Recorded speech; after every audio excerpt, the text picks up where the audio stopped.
Hello and a warm welcome to the show. This time we're taking you to Podlasie, a region of Poland where the traces of a once vibrant Jewish community can still be found centuries later. And we start off in a small village that is trying to reclaim a forgotten part of its history. For decades, Orla's 17th century synagogue stood abandoned, a silent reminder of a once thriving Jewish community that was wiped out during the Holocaust. Now, one man is determined to bring it back to life. Marek Chmielewski is a man on a mission. As the mayor of Orla, he's doing everything he can to save its historic synagogue after 90 years of neglect. When you have a treasure like this, towering over all other buildings, you want to use it to advertise your village. But also for simple human reasons, I really want to save this building. Orla is a village about 20 kilometers from the Belarusian border. Until the Second World War, as many as 75% of its inhabitants were of the Jewish faith. Now all that's left is this synagogue, and Marek aims to turn it into a museum. These were all donated to become part of the exhibition. We'll also have a few Armenian objects, like chairs and tables my father salvaged from the ghetto.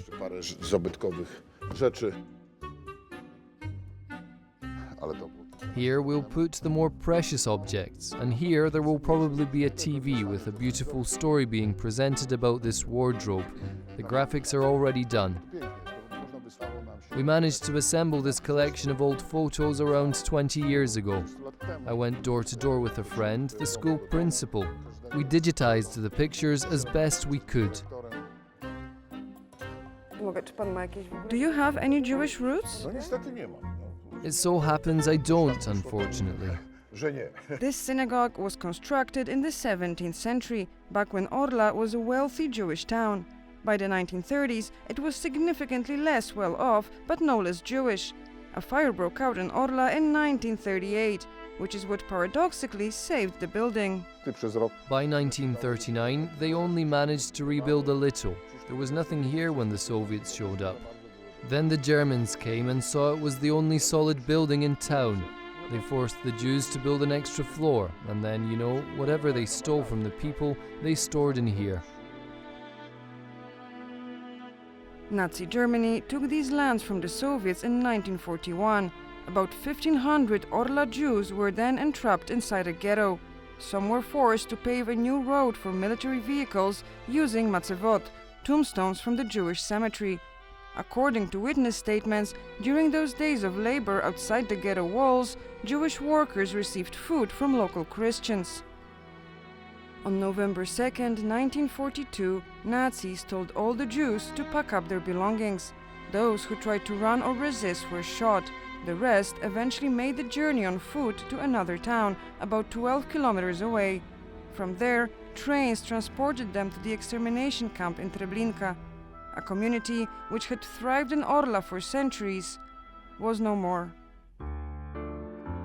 The mayor's mission doesn't end with the synagogue. He's also attempting to save any surviving matzevot from further destruction. For lack of better alternatives, they are currently stored in his garden.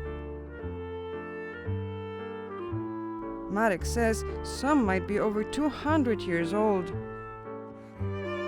You can't build a future without getting your past in order. I'm just trying to remember those who perished. Not many synagogues have survived across the Podlasie region. If the Nazis didn't burn them or blow them up, the communists would later either repurpose them or let nature take its toll.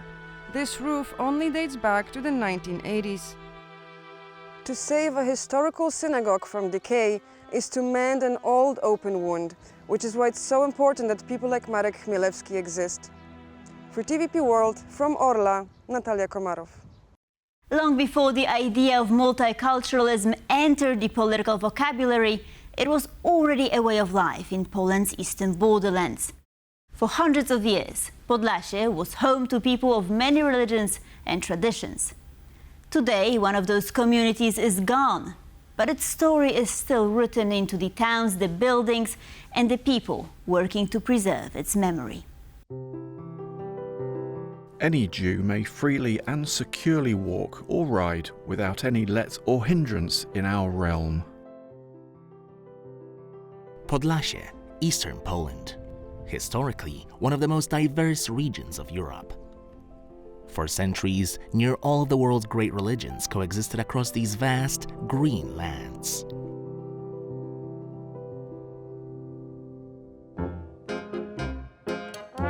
Today, however, one faith is conspicuously absent from the list.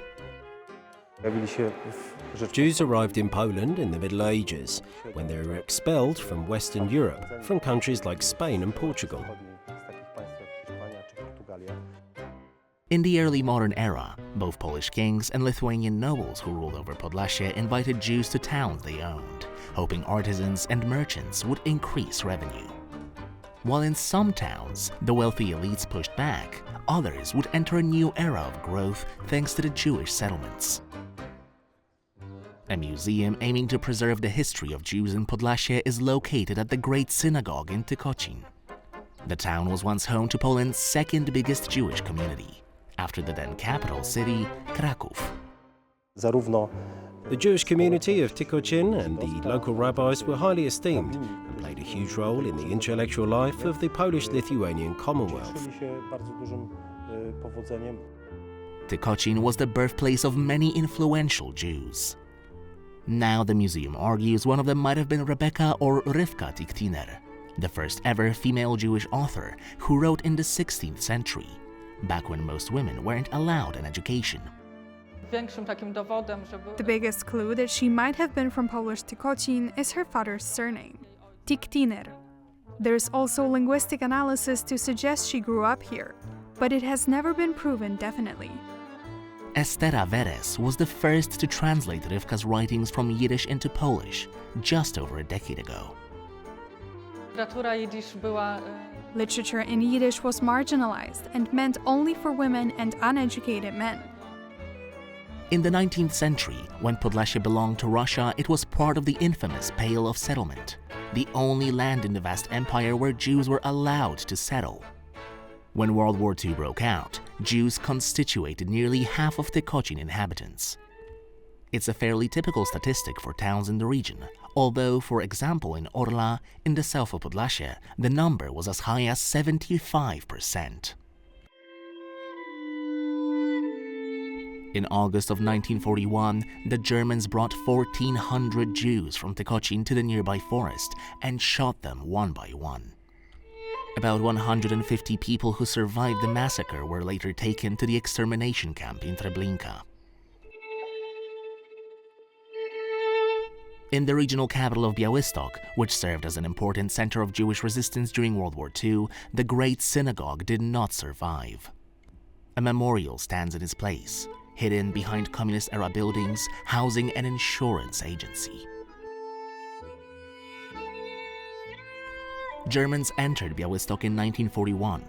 They locked around 1,000 Jews inside the Great Synagogue and set it on fire. The SS began liquidating the Białystok ghetto 2 years later. The Jews put up a fight. About 150 partisans managed to run away and join other militias. In total, about 260 Jews from Białystok survived the Holocaust, out of the pre-war population of 60,000. The Great Synagogue in Tykocin is one of the few buildings left in Podlasie to serve as a reminder of its Jewish past. Since the fall of communism in 1989, the town has become a popular tourist destination. Polish people, regardless of whether they have Jewish roots or not, are undoubtedly interested in the multicultural past of our region and the whole country. But this is a void that can never be filled. The number of elderly Podlasie residents who remember their pre-war Jewish neighbors dwindles with each passing year. Now it's up to new generations of Poles to prevent the memory from fading.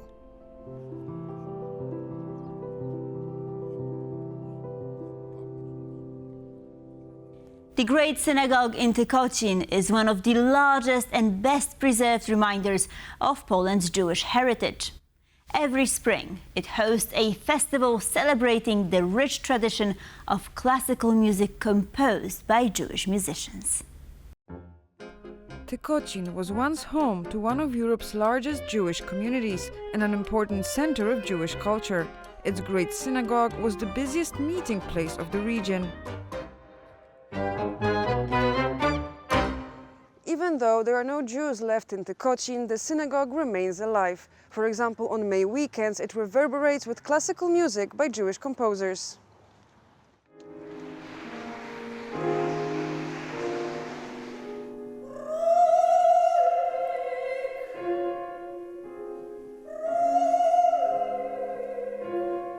Years ago, we had this idea about filling this special space of the Great Synagogue in Tykocin with Jewish music, classical Jewish music.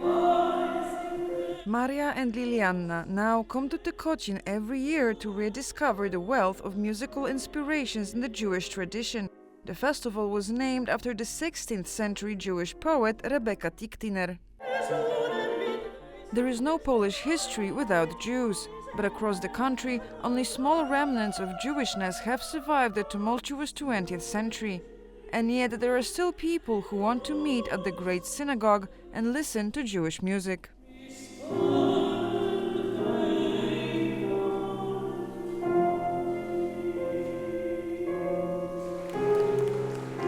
For TVP World, Natalia Komarov. And now it's time for Culture Beat. The Polish National Opera has wrapped up its season with a new production of Romeo and Juliet. Directed by Barbara Wysocka, the opera reimagines Shakespeare's classic as a story of two young people searching for love in a deeply divided world. Guts spilled on one of Europe's largest stages marks the season wrap at the Great Theatre National Opera. It's Romeo killing Tybalt to avenge his friend Maurice. Together with the music composed by 19th century French romantic Charles Gounod, viewers are given a taste of the opera's rich emotional spectrum. A hot Mediterranean night of love, passion, fire and death, you know, it's almost too much. Everything is in Technicolor, like a night at the movies. This staging is based on contrast, with its sweetness, beauty, and lyricism. Gounod's music definitely stands in contrast to the brutality and the darker side of Shakespeare's story. This was our main goal, to have the most of Shakespeare on this opera stage. Ensuring that is a cast of relatively unknown but spot-on selected actors. My name is Nina Minassian. I am singing the role of Juliet. I'm being very strong girl, very brave, much more with courage than romantic, a bit more like rebellious teenager. My name is Begzot. I'm singing the role of the Romeo. When I work with Barbara here, and she's all the time say, take a more emotion, romantic emotion. Barbara Wysocka's rendition of Shakespeare's ultimate love story follows the libretto by 19th century French librettists Jules Barbier and Michel Carré. Their takes remain quite faithful to the original, with some minor alterations and one major one involving the finale. Unlike in Shakespeare, the lovers have the chance to talk with each other before their demise. The fact that this love has the chance of fulfillment in death alone is also very telling. While the love of Romeo and Juliet could only flourish in the thereafter, lovers of the Great Theatre National Opera have to endure only until September 12th. This is when the 2026-2027 begins with the Grand Ballet Gala. And with this, we conclude Pulse of Culture. Thank you for watching, and please stay tuned for more.